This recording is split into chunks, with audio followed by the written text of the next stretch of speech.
तो मैं बताने वाला हूँ ECS T10 विंबलडन का जो मैच नंबर पहला है ना भाई, उसके बारे में यहाँ पे बताने वाला हूँ। तो भाई इस वीडियो में इस मैच से जुड़ी सारी जानकारी आपको देने वाला हूँ, जैसे कि कौन सा प्लेयर चलेगा, कौन सा प्लेयर फ्लॉप होगा, किसे रखना है, किसे ड्रॉप करना है, कैप्टन या वाइस कैप्टन किसे बनाना है, स्मॉल लीग के प्लेयर्स के बारे में, GL के प्लेयर्स के बारे में, मतलब कि A to Z सारी जानकारी यहाँ पे देने वाला हूँ।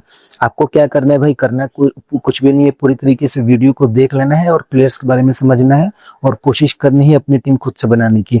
अगर अपनी टीम नहीं बना पा रहे हो, आपको चाहिए कि बनी बनाई टीम मिल जाए, तो क्या कर सकते हो।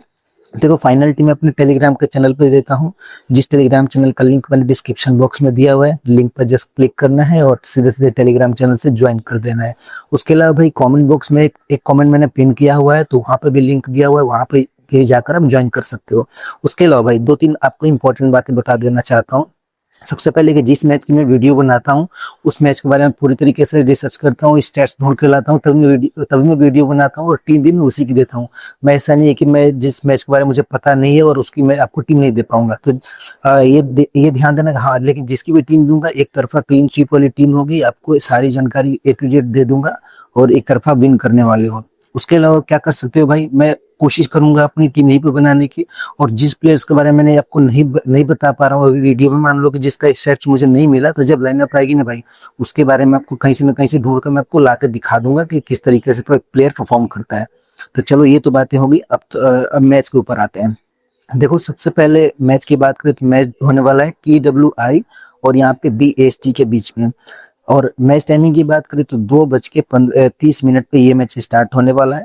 उसके अलावा अगर वेन्यू की बात करें तो भाई यहाँ पे एरियान्स पार्क स्पोर्ट्स ग्राउंड में ये मैच होने वाला है। तो यहाँ की पिच रिपोर्ट की बात करें ना भाई, तो लास्ट के 5 के जो T20 के मैच है, T10 के तो मैच यहाँ पे हुए नहीं है, लास्ट के 5 T20 के मैच की बात करूं तो 180 का यहाँ पे एवरेज स्कोर रहता है।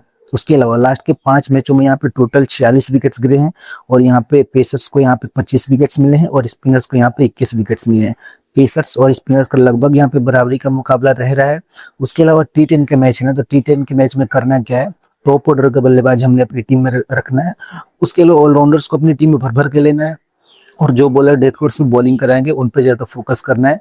क्योंकि देखो, क्योंकि जो डेथ वाले बॉलर्स हैं ना, उनको विकेट मिलने के सबसे ज्यादा चांसेस है। और स्पिनर्स को भी ट्राई करना है कब, जब सेकंड इनिंग में स्पिनर्स की बॉलिंग है तब, क्योंकि जब भी देखा गया है सेकंड इनिंग में स्पिनर्स को ज्यादा विकेट मिलते हैं। और उसके अलावा टीम में कैप्टन या वाइस कैप्टन भी हमने ऑलराउंडर्स को ही बनाना है। तो इन सब चीजों को देखते हुए चलो प्लेयर्स के बारे में देख लेते हैं, किस प्लेयर को लेना है और किसे ड्रॉप करना है। पहले हम आते हैं विकेट कीपिंग सेक्शन में। यहाँ पे सबसे पहले यहाँ पे आएंगे फिंडले की अगर बात करें, 93% लोगों ने अपनी टीम में इस प्लेयर को लिया हुआ है। और यहाँ पे भाई देखो, बैटिंग ऑर्डर की बात करूँ तो टॉप ऑर्डर का बल्लेबाज है। मैं ये कहूंगा ना कि देखो, विकेट कीपिंग सेक्शन में इससे अच्छा कोई ऑप्शन नहीं रहने वाले। अगर इसके T10 के मैचेस के रिकॉर्ड की बात करूँ तो 9 मैचेस इसने खेला हुआ है, 9 मैचों की 9 इनिंग में इसने 23 की एवरेज के साथ स्कोरिंग किया हुआ है, और अपनी टीम से विकेट कीपिंग भी कर सकता है। तो इंपॉर्टेंट प्लेयर रहेगा। इस प्लेयर को GL की टीम में कैप्टन वाइस कैप्टन ट्राई करके चल सकते हो, लेकिन स्मॉल लीग की टीम में आज आप इसे एज अ प्लेयर ही लेकर चलना, क्योंकि हमें कैप्टन या वाइस कैप्टन स्मॉल लीग की टीम में एक ऑलराउंडर्स को ही बनाना है। फिर यहाँ पे टी आ जाते हैं। अब देखो, अगर फर्स्ट इनिंग में इसकी आती है बैटिंग तो ज्यादा इंपॉर्टेंट रहेगा, क्योंकि दूसरे नंबर पर आता है बैटिंग करने के लिए। अगर यही T20 के मैच होता तो मैं इससे कहता ले सकते थे अपनी टीम में, लेकिन भाई T10 के मैच है तो बैटिंग आने का चांसेस काफी ज्यादा कम है, इसलिए मैं इसे टीम में नहीं लेकर चलूंगा। आर हुसैन का बैटिंग ऑर्डर काफी नीचे रहता है, इसलिए इस प्लेयर को भी अपनी टीम में मैं नहीं ले रहा हूँ। अब थोड़ा आते हैं बैटिंग सेक्शन में। देखो, बैटिंग सेक्शन में सबसे पहले यहाँ पे आते हैं A गिल। 93% लोगों ने लिया हुआ है, टॉप ऑर्डर का बल्लेबाज है। 38 की एवरेज के साथ इसने स्कोर किया हुआ है T10 के मैचों की अगर बात की जाए तो, और 23 मैचेस इसने खेला हुआ है। काफी ज्यादा इंपॉर्टेंट प्लेयर रहेगा। कभी कभी बॉलिंग करता है, लेकिन उम्मीद थोड़ी सी कम है बॉलिंग की। आप इसे एज अ प्लेयर अपनी टीम में लेकर चलना, काफी ज्यादा इंपॉर्टेंट रहने वाला है। फिर यहाँ पे गॉर्डन आते हैं। अगर मैं यहाँ पे गॉर्डन की बात करूँ तो जिस तरीके से यहाँ पे A गिल इंपॉर्टेंट प्लेयर है, गॉर्डन भी अपनी टीम का मेन प्लेयर है। वन डाउन आएगा बैटिंग करने के लिए, यानी कि टॉप ऑर्डर में आएगा बैटिंग करने के लिए। बैटिंग पूरी की पूरी मिलने वाली है। अब देखो, इसके स्टेट्स की अगर कहानी में बता दूं कि इसने 25 की एवरेज के साथ स्कोरिंग किया हुआ है, और लास्ट के 5 मैचों में इसका हाईएस्ट स्कोर 49 का रहा है। एवरेज प्लेयर ही, लेकिन टॉप ऑर्डर का बल्लेबाज है, तो आपने अपनी टीम में लेकर चलना है, काफी ज्यादा इंपॉर्टेंट प्लेयर रहेगा। फिर यहाँ पे P डिक्सन आते हैं। अगर मैं यहाँ पे डिक्सन की बात करूँ तो भाई देखो, ओपन आता है प्लेयर बैटिंग करने के लिए। लास्ट के 5 मैचों की इसकी स्कोरिंग बताऊं तो एक दो अच्छी इनिंग आई इसके बल्ले से, एक तो 55 रन की पारी और एक यहाँ पे 34 रन की पारी। उसके अलावा इसके स्टेट्स की बात करूँ तो 7 मैच खेला हुआ है और 7 मैचों में 144 रन इसने स्कोर किया हुआ है 28 की एवरेज के साथ। तो प्लेयर काफी ज्यादा इंपॉर्टेंट है।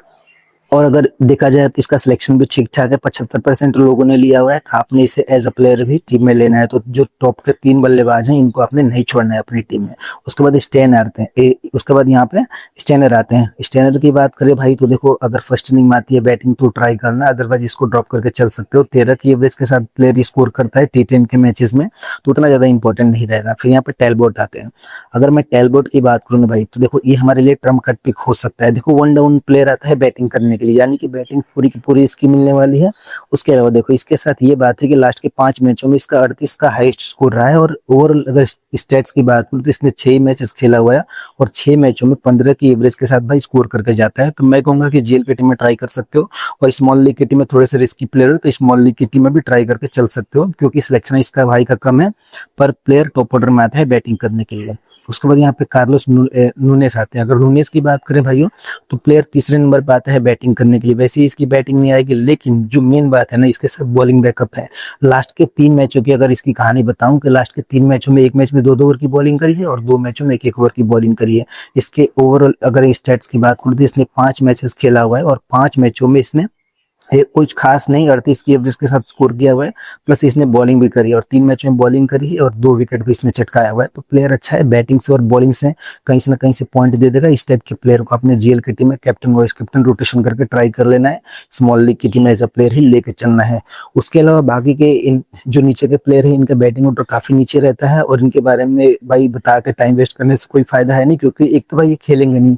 अगर खेलते भी और ज्यादा ही इंपॉर्टेंट रहेगा तो आपको मैं टेलीग्राम के चैनल पे इनके स्टैट्स के बारे में बता दूंगा। तो चलो अब आते हैं ऑलराउंडर सेक्शन में। देखो भाई ऑलराउंडर सेक्शन में सबसे पहले ए कुमार आते हैं। देखो टॉप ऑर्डर का बल्लेबाज है, यानी कि वन डाउन या फिर दूसरे नंबर पर बैटिंग इसकी मिल ही जाएगी और बॉलिंग भी करेगा। 2 ओवर की बॉलिंग करेगा, बैटिंग से और बॉलिंग से आपको पॉइंट देगा। इंपॉर्टेंट प्लेयर रहेगा, कैप्टन वाइस कैप्टन का अच्छा ऑप्शन हो सकता है ये प्लेयर। इस चीज को ध्यान देना। ऑलराउंडर सेक्शन में बहुत सारे प्लेयर को हमने टीम में लेना है और कोशिश करनी है भर भर कर ऑलराउंडर्स को ले लेके, क्योंकि T10 के मैच में ऑलराउंडर्स ही काम आते हैं। फिर यहाँ पे बेरगर आते हैं। बेरगर की बात करें तो राइट हैंड बल्लेबाज है, right arm off break bowler है। ओपन आता है प्लेयर बैटिंग करने के लिए। और इसके जो लास्ट के 3 मैचों की कहानी ये है कि भाई लास्ट के 3 मैचों में इसने लगभग 5 ओवर की बॉलिंग करी है और 2 विकेट लिया है। तो बैटिंग से और बॉलिंग से आपको पॉइंट देगा। इसके ओवरऑल स्टेट्स की बात करूं तो 7 मैचों में 30 की एवरेज के साथ इसने स्कोर किया हुआ है, प्लस 5 मैचों में बॉलिंग करी है और 8 ओवर की बॉलिंग करी है। तो प्लेयर बैटिंग से और बॉलिंग से पॉइंट देगा। कैप्टन या वाइस कैप्टन का अच्छा ऑप्शन रहने वाला है। फिर अब हाशु आते हैं। हाशु की अगर बात करूँ तो 7वें नंबर पर आएगा बल्लेबाजी करने के लिए। बल्लेबाजी से बिल्कुल भी उम्मीद नहीं है, बट क्या है कि इसका सिलेक्शन भी भाई का ज्यादा है। एज ए बैटर टीम में नहीं लेना, लेकिन एज ए बॉलर अपनी टीम में लेकर चल सकते हो। अभी तक 7 मैच खेला हुआ है, 7 मैच में मात्र 81 रन स्कोर किया हुआ है, बट यहाँ से बॉलिंग से आपको अच्छा खासा पॉइंट दे रहा। 7 ही मैच में बॉलिंग करी है, 5 विकेट चटकाया हुआ है और ओवरऑल 10 ओवर की बॉलिंग करी है इसने T10 के मैचों में। तो इंपॉर्टेंट प्लेयर ये भी रहेगा, बैटिंग से और बॉलिंग से दोनों तरीके से पॉइंट देकर जाएगा। फिर यहाँ पे हेनरी आते हैं। देखो हेनरी की बात करें तो राइट हैंड बैट्समैन है, right hand medium pace bowler है, मिडिल ऑर्डर में आएगा बैटिंग करने के लिए। अब ये है कि 100% ये गारंटी देता हूँ कि 2 ओवर की बॉलिंग करा के जाएगा, क्योंकि लास्ट के 3 मैचों में इसने 5 विकेट चटकाया हुआ है, प्लस यहाँ पे 6 ओवर की बॉलिंग करी है। बैटिंग से आपको 10-15 रन का योगदान दे सकता है, प्लस 2 ओवर की बॉलिंग करेगा, 1 आध विकेट चटका देगा, तो आपका काम हो सकता है। तो इसलिए इसे आपने एज ए प्लेयर लेकर चलना है, काफी ज्यादा इंपॉर्टेंट प्लेयर रहने वाला है।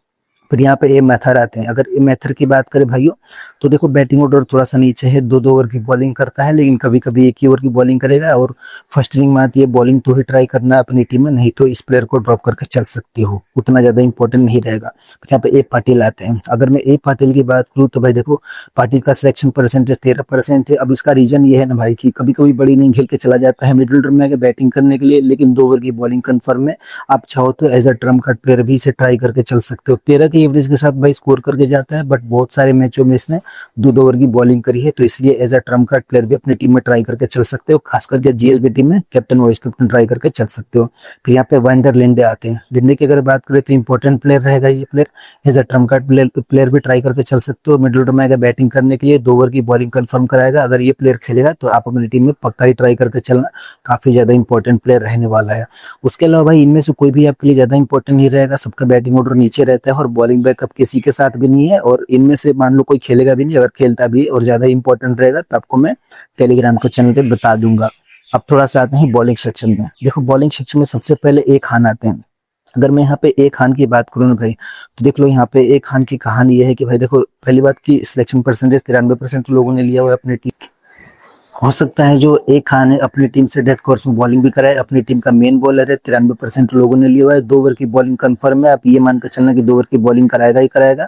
उसके अलावा भाई बैटिंग से थोड़ी सी कम उम्मीद है, लोअर ऑर्डर में आता है बैटिंग करने के लिए। अगर इसके मैं ओवरऑल स्टैट्स की बात करूँ तो इसमें 5 मैच खेला हुआ है, 5 मैचों में 6 विकेट चटकाया हुआ है, लेकिन ओवरऑल 9 ओवर की बॉलिंग करी है इसने 5 मैचों में, यानी कि एक मैच में इसने 1 ओवर की बॉलिंग करी थी और सब में 2-2 ओवर की बॉलिंग करी है। मेन बॉलर है, डेथ कोर्स में बॉलिंग कराएगा। फिर यहाँ पे शांतु आते हैं, शांतु की बात करें तो भाई बैटिंग से बिल्कुल भी उम्मीद मत रखना, लेकिन 2 ओवर की बॉलिंग कंफर्म है, विकेट टेकर प्लेयर है, आप इंपॉर्टेंट प्लेयर है। अगर TWI की फर्स्ट इनिंग में आती है बॉलिंग तो इस प्लेयर को आपने कभी भी नहीं छोड़ना है, क्योंकि कभी भी विकेट आपको दिला के जा सकता है और अपनी टीम का ये भी प्लेयर मेन बॉलर है।